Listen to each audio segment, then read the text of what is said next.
Siempre recuerdo una clase de filosofía donde el profesor nos relató esta historia. En una caverna se encontraban un grupo de hombres, prisioneros de nacimiento, encadenados de forma tal que solo podían mirar hacia el fondo de la cueva. Una hoguera y figuras manipuladas por otros hombres proyectaban en esa pared todo tipo de sombras. Para los prisioneros, las sombras eran la única referencia del mundo exterior. Esas sombras eran su mundo, su realidad. Uno de los prisioneros era liberado y se le permitía ver la realidad entera fuera de la caverna. ¿Qué tanto tiempo le tomaría acostumbrarse al exterior después de toda una vida de encierro? Posiblemente su reacción sería un profundo temor a la realidad. Podría entender lo que era un árbol, el mar, el sol. Asumamos que este hombre puede ver la realidad tal cual es y entender el gran engaño que era la caverna. El profesor nos explicó brevemente las interpretaciones del mito en relación al conocimiento, la ilusión, la realidad, y cómo posiblemente estemos dentro de una gran caverna que a su vez está dentro de otra. Pero no cabe duda de la necesidad de ese hombre libre de regresar y compartirle al mundo lo que había visto.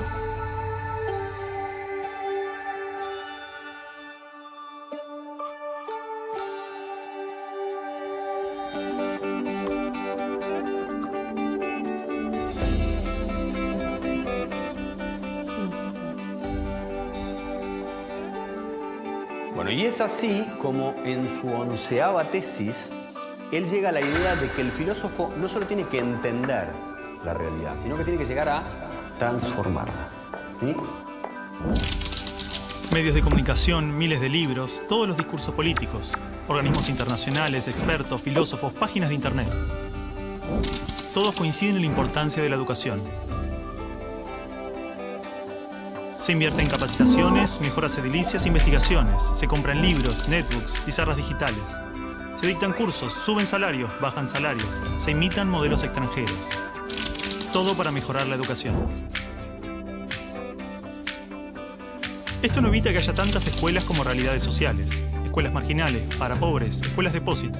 Escuelas para obreros, profesionales, escuelas de clase media. Escuelas públicas y privadas. Escuelas para ricos, escuelas de la élite. Gran parte pretende incluir y contener a la mayor cantidad de estudiantes.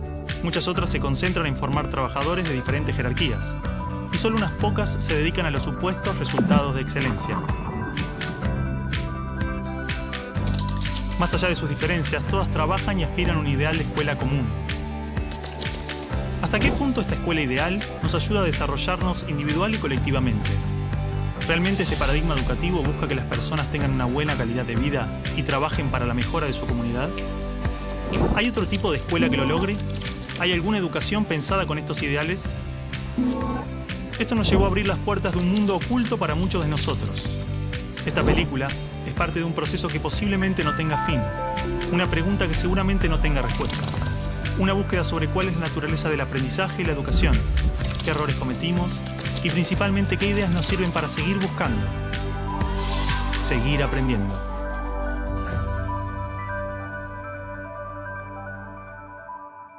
Bueno, supongo que lo que Alicia quiere, la directora quiere, es simplemente estar de acuerdo o consensuar, a ver qué es lo que se va a decir. Es un acto del colegio, el colegio tiene que saber qué es lo que se va a decir. Tal, bueno, y media igual. Javier, ¿en qué quedaron? Bueno, yo les propongo a los chicos como ejercicio que escribieran un texto, ¿no?, contándonos cuál era el balance de estos años en la escuela. Y eso es. Muy poco de lo que pasa en nuestra escuela es verdaderamente importante. Nos enseñan a estar lejos unos de otros y a competir. Padres y maestros no nos escuchan. Por todo eso decimos basta. La educación está prohibida.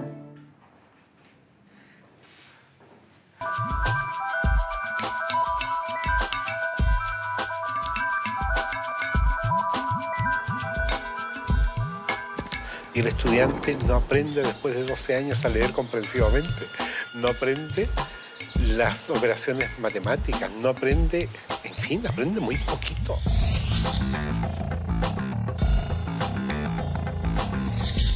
¿Qué es lo que hace que el estudiante fracase en la escuela? Y el convencimiento va por la comprobación de que no es el estudiante el que fracasa, es el sistema el que está más planteado. Es que las reformas educacionales actuales en boga en muchas partes están mal enfocadas. Son un arreglo cosmético de lo que nosotros pensamos que debemos mejorar en la escuela. El problema está en el modo como concebimos paradigmáticamente a la escuela. Es un problema de concepción básica.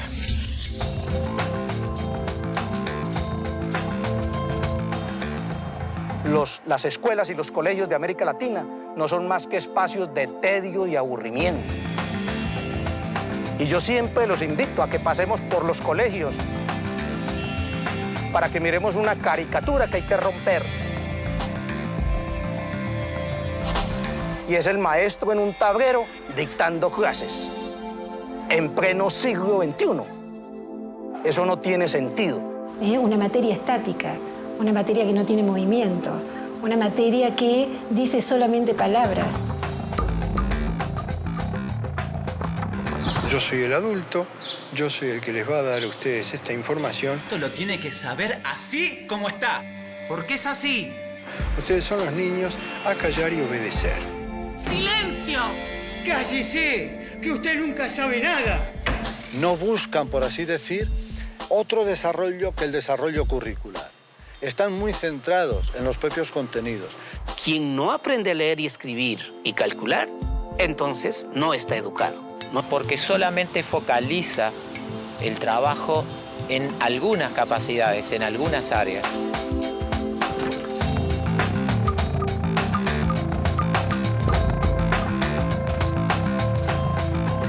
El conocimiento actual está parcializado, porque la mirada es parcial. Nosotros decimos que en las escuelas convencionales el aprendizaje es preventivo. Señor, ¿para qué sirve esto? Y la maestra le dice, algún día lo podés necesitar. Pero estos conocimientos hemos visto de que no duran ni prevalecen durante mucho tiempo. Hoy en día los paradigmas están cambiando muy rápido. El conocimiento está cambiando permanentemente. Entonces, lo que ha pasado es que los sistemas educativos no han cambiado tan rápidamente como el resto de la sociedad. Ahí es donde está el problema de fondo. En las escuelas normales y en las facultades de educación nos dijeron que un objetivo es aquello que es medible, cuantificable y observable. Entonces empezamos a buscar la regla que nos permita medir los objetivos. Y eso se llamaron calificaciones, ya sea una A, una carita feliz, una carita triste. Pero la lógica siempre va a ser la misma. ¿Comparar qué? Comparar el sujeto, sus aprendizajes, frente a una escala estandarizada que mide qué, si cada sujeto es único, singular e irrepetible. Busca que un número defina incluso la calidad de persona que eres.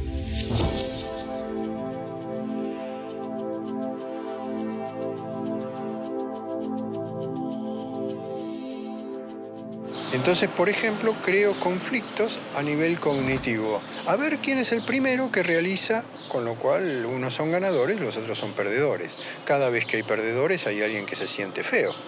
Era obvio. Se estimula mucho a los chicos a competir entre ellos. Los mejores alumnos tienen reconocimientos, tienen premios. Aquellos niños que no les van bien en los exámenes, se les llama la atención. 4. En muchos casos ni siquiera son tenidos en cuenta. Todo el mundo habla de paz, pero nadie educa para la paz. La gente educa para la competencia y la competencia es el principio de cualquier guerra. En teoría, todas las leyes de educación nos hablan de objetivos de desarrollo humano profundos, valores humanos, cooperación, comunidad, solidaridad, igualdad, libertad, paz, felicidad, y se llenan de palabras hermosas. La realidad es que la estructura básica del sistema promueve justamente los valores opuestos. La competencia, el individualismo, la discriminación, el condicionamiento, la violencia emocional, el materialismo. Cualquier idea que se promueve desde el discurso es incoherente con lo que la estructura sostiene. A ver, a pesar de que la escuela teoriza y discute sobre principios y valores, los discute como contenidos. Si yo vengo de un paradigma fragmentado, donde a mí lo que me interesa es enseñar historia, yo voy a ver cuánto de historia sabe este sujeto después de que yo le hablé de historia y le hice leer un libro de historia. Y para mí ese sujeto terminó. No tiene más nada que ver conmigo. Si ese sujeto sufre o no, viene de buena familia o no, tiene plata o no. Es decir, para el maestro tradicional, lo más fácil es seguir haciendo lo que ha hecho durante muchos años. ¿Usted quiere ser un mediocre toda su vida? O lo que ha aprendido por tradición. Usted ya no es más un nenito de segundo grado. Entonces, el enseñar se convierte simplemente en un proceso de reproducción simbólica. No quiero que huele una mosca. En la Argentina, la inmensa mayoría de los niños en este momento dicen, qué macana, hoy es lunes, tengo que ir otra vez a esa escuela. Pero ese no es el peor de los datos. La inmensa mayoría de los docentes en la Argentina dicen eso mismo. Yo creo que los maestros actuales son hijos de un sistema. No es que el maestro nazca o quiera ser profesor para ser bueno o malo. Es lo que el Estado le permite. ¡Basta! ¡Se quedan sin recreo! Ah, no. No me venga con que tiene problemas en su casa. ¿Cómo hago para educar la emoción de estos niños si en mi terciario de formación docente no me hablaron nunca una palabra de las emociones? Si siguen hablando, los voy a separar, ¿eh?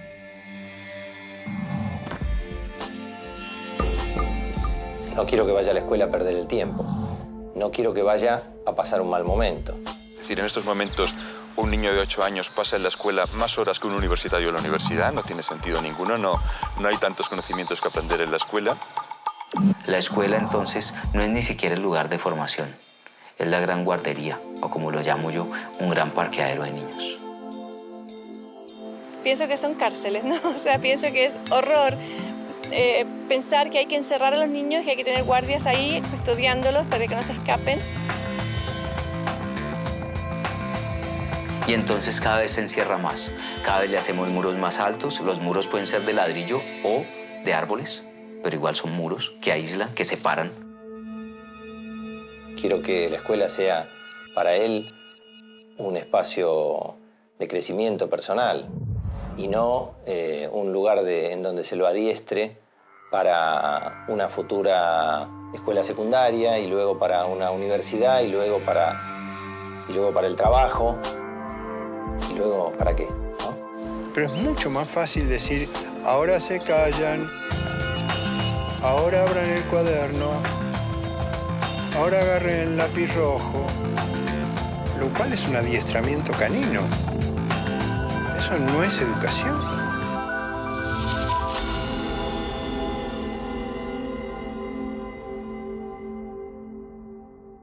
Sí, bueno, en realidad lo que los chicos me dicen es que este texto ellos pensaban leerlo en el acto. Es un boceto nada más. No es un boceto, no. Así como está lo vamos a leer. No, Martín. Acá hay palabras muy ofensivas y no pueden estar atacándonos gratuitamente. Bueno, ¿y se sienten atacados por algo será o no? Bueno, para un poco. Alicia, nosotros lo único que hicimos fue cumplir una tarea que nos dio el profesor. Por eso, Alicia, digo que es un boceto. Los chicos van a suavizar este texto. No lo vamos a suavizar, así como está lo vamos a leer. Martín. No lo vamos a suavizar. No. Martín, esto, así como está, es una falta de respeto. Perdón, me olvidaba que decir lo que uno piensa es faltar al respeto.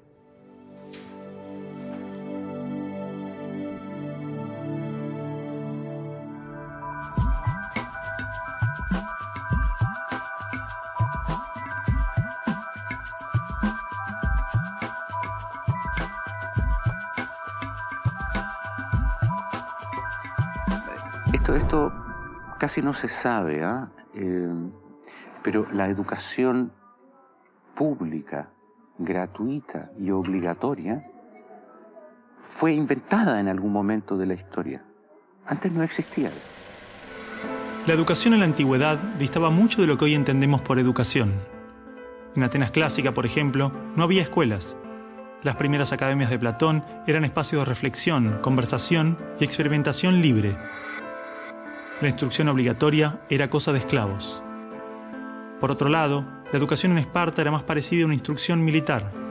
el Estado se deshacía de quienes no alcanzaban los niveles esperados. Había clases obligatorias, fuertes castigos y modelamiento de la conducta a través del dolor y el sufrimiento. Antiguamente la educación estaba en manos de la Iglesia Católica, por lo menos en el mundo cristiano occidental. Y fue recién en el siglo XVIII, en una época de la historia que se llama despotismo ilustrado, seguramente lo escucharon en el colegio, en donde se creó el concepto de educación pública, gratuita y obligatoria. La escuela como la conocemos nace a fines del siglo XVIII y principios del siglo XIX en Prusia. Con el fin de evitar las revoluciones que sucedían en Francia, los monarcas incluyeron algunos principios de la Ilustración para satisfacer al pueblo, pero manteniendo el régimen absolutista. La escuela prusiana se basaba en una fuerte división de clases y castas. Su estructura, heredera del modelo espartano, fomentaba la disciplina, la obediencia y el régimen autoritario. ¿Qué buscaban estos déspotas ilustrados? Un pueblo dócil, obediente, y que se pudiera preparar para las guerras que hubieron en esa época entre todas las naciones que estaban naciendo. Por ejemplo, Catalina la Grande de Rusia llamó a los enciclopedistas franceses a preparar esto mismo. Diderot, uno de los más famosos, estuvo allí para armar este paquete, ¿sí?, formador, no de ciudadanos, sino que de obedientes súbditos de estos estados. Las noticias del exitoso modelo educativo viajaron rápido, y en pocos años, educadores de América y Europa visitaban Prusia para capacitarse. Con el paso del tiempo, el modelo se expandió a nivel internacional. Muchos países importaron la escuela moderna con el discurso del acceso a la educación para todos, elevando la bandera de la igualdad, cuando justamente la esencia misma del sistema provenía del despotismo, buscando perpetuar los modelos elitistas y la división de clases. Ese es el origen de la educación pública. Fíjense ustedes que Napoleón, un poco posterior, y enemigo jurado de todos estos déspotas, hizo lo mismo. Él lo decía con todas sus letras. Yo quiero formar un cuerpo docente para poder dirigir el parecer de los franceses. ¿Se entiende? Él lo tiene claro. Y eso opera, se sepa o no se sepa, hasta el día de hoy. La escuela nace en un mundo positivista regido por una economía industrial. Por lo tanto, busca obtener los mayores resultados observables con el menor esfuerzo e inversión posible, aplicando fórmulas científicas y leyes generales. La escuela era la respuesta ideal a la necesidad de trabajadores, y los mismos empresarios industriales del siglo XIX fueron quienes financiaron la escolarización obligatoria a través de sus fundaciones. ¿Dónde coloco los hijos de estas personas para que puedan trabajar? ¿Cómo educamos en que aprendan a leer? ¿Cómo creamos obreros inteligentes? La educación sigue siendo lo mismo, una herramienta para formar trabajadores útil al sistema y una herramienta útil para que la cultura permanezca siempre igual y siempre se repita, lo cual es conservar la estructura actual de la sociedad. La escuela se complementó con investigaciones sobre el control de la conducta, propuestas de utopías sociales y hasta teorías de superioridad racial. No es de extrañar que los primeros estados con el sistema prusiano o similar fueran con el paso de las generaciones focos de xenofobia y nacionalismo extremo. El modelo de producción industrial en cadena de montaje era perfecto para la escuela. La educación de un niño era comparable a la manufactura de un producto. Por lo tanto, requería una serie de pasos determinados en un orden específico, separando a los niños por generaciones en grados escolares.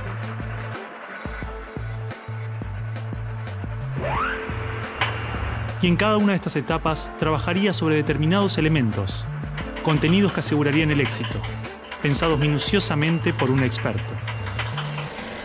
Digamos que el maestro es la figura que es la encargada de enseñar una serie de contenidos que tocan, porque alguien ha determinado así, en una edad determinada.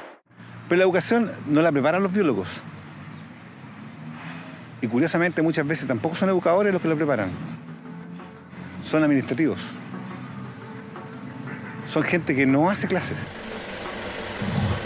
En esta cadena, una persona estaría a cargo de una pequeña parte del proceso, insuficiente como para conocer el mecanismo en su totalidad, ni a las personas en profundidad. Un docente por año, por materia, cada 30 o 40 alumnos, llegando al punto de que el proceso termine siendo meramente mecánico. La educación, como la estamos viendo hoy, es administrativa.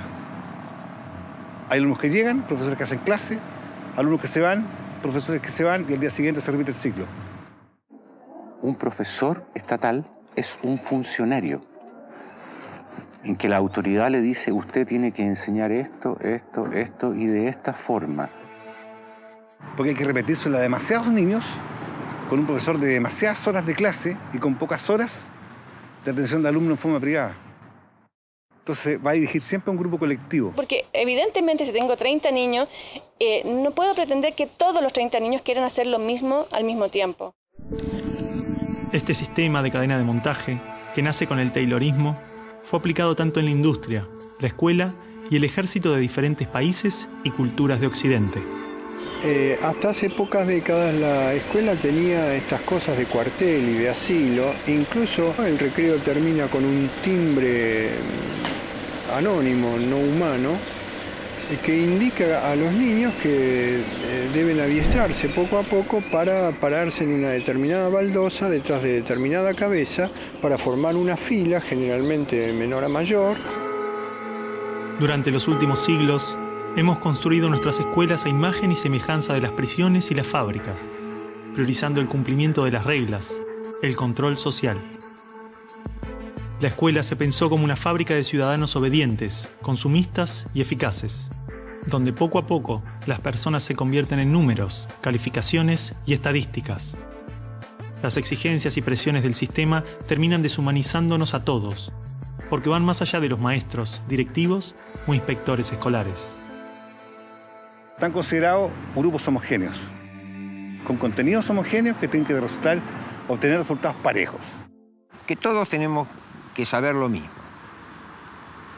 A pesar de que los adultos no sabemos todo lo mismo, a pesar de que no nos dedicamos todo a lo mismo, en las escuelas todos tienen que querer hacer lo mismo y hacerlo igualmente bien.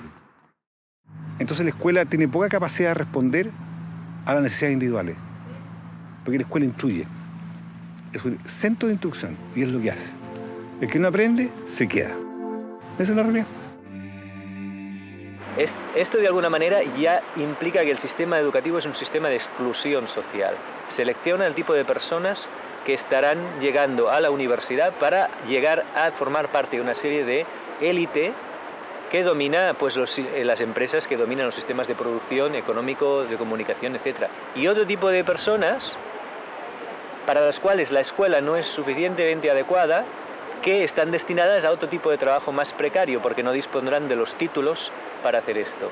El sistema y los estados no les preocupa eso. No, honestamente, no les preocupa el ser humano como persona, como individuo. Y en esos términos, toda educación que busque otra cosa tiene que ser prohibida. La realidad es que la esencia de la escuela prusiana está inmersa en la estructura misma de nuestra escuela. Los test estandarizados, la división de edades, las clases obligatorias, las currículas desvinculadas de la realidad, el sistema de calificaciones, las presiones sobre los maestros y niños, el sistema de premios y castigos, los horarios estrictos, el encierro y la separación de la comunidad, la estructura verticalista. Todo esto sigue siendo parte de las escuelas del siglo XXI. La escuela está cerrada al mundo exterior.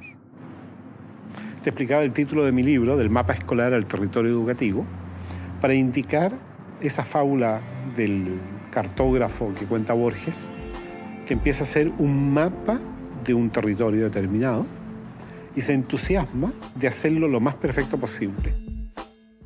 El mapa termina reemplazando al territorio. Entonces hoy día la escuela se enclaustró, se metió dentro del mapa. ¿Qué es lo que enseña? Verdades que están en el mapa, no en el territorio. Escuela no es sinónimo de educación. La escuela podrá ser un viejo mapa a la sabiduría, pero la educación es el territorio donde todo el aprendizaje sucede.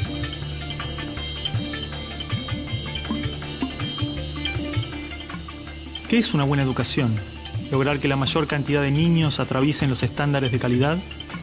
¿Que obtengan herramientas y conocimientos que no les interesan para superar barreras que otros les imponen? ¿No era el objetivo de la educación lograr una buena calidad de vida? Olvidemos por un momento todo lo que sabemos sobre educación, toda nuestra forma de entender la escuela, todo lo que nos han dicho que debemos aprender en la vida y lo que debemos enseñarle a nuestros hijos. Empezar a ver cada cosa, a revisarla como si nunca la hubiéramos visto. O sea, cada acción, cada actitud, cada costumbre. Si no estuviéramos haciendo las cosas como las estamos haciendo porque siempre las hicimos así, ¿cómo las haríamos hoy? ¿No? Es como sacudirse la cabeza y decir, bueno, empezamos de nuevo.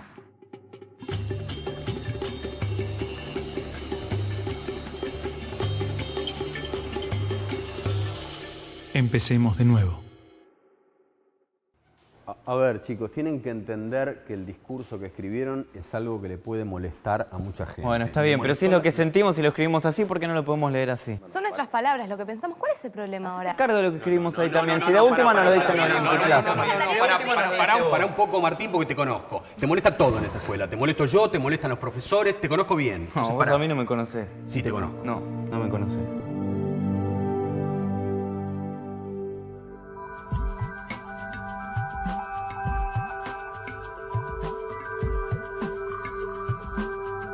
Nosotros no queremos enseñadores, queremos educadores. Eso es fácil. Lo que es difícil es ayudar a producir el normal desarrollo de una persona. Si yo quiero hacer eso, lo primero que tengo que conocer es al ser humano intrínseco. ¿Qué potencialidades trae? ¿A qué edades trae qué potencialidades? Pero no sigue al niño, no está observando al niño. No conoce realmente al niño, a cada uno particularmente, sino que conoce mucho la teoría. Entonces es como que un adulto que sabe lo que debe hacer el niño, pero está ciego un poquito hacia la realidad. O sea, el centro de esta educación es el niño. Entonces, sí está pensada desde cuáles son sus necesidades, no desde cuáles son las necesidades nuestras como adultos.